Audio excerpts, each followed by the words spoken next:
ต้นหญ้านี่นะบ่ต้นหญ้านี่ แข็งหอม แผงหอมบ่ดีย่างเลยแผงหอมนี่ขุดดีๆมึงดูแม่นแผงหอม โอ้ย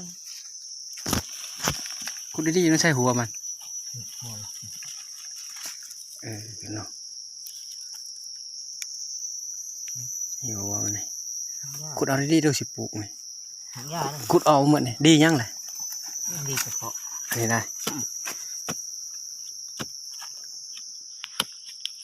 ขุดเอาเป็นหัวหลายอย่างเลยนะได้ชับมันนิดนึงเสียงมาปูไว้นะ กระกัดกระชมเนาะ ไม่ได้เขาสกัด เจ้าห้างรถบ่มีเด้ออันนี้เด้อ ขุดดูกัน เฮ้ยหางยาบ่ได้ได้นะ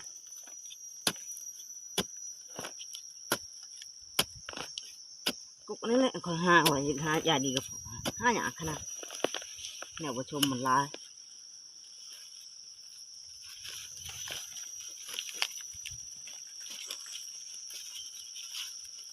มีธงแยกเนาะมีธงแยก ต้องกินไหม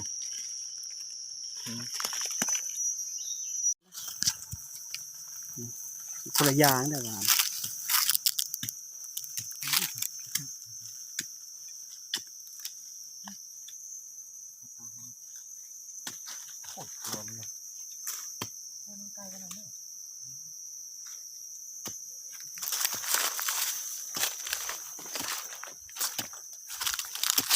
มันสิเป็นคือมือคนนะ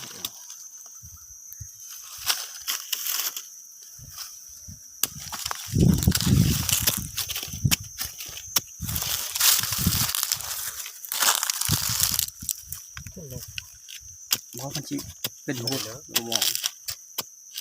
เจ้าพูดไปนะ โมคุดอ้อมใกล้ก็ได้นะแคบๆเอาแต่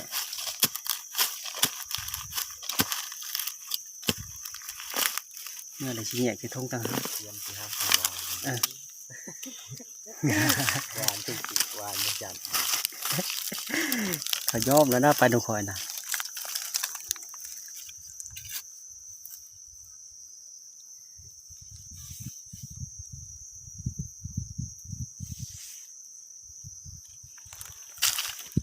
หวาน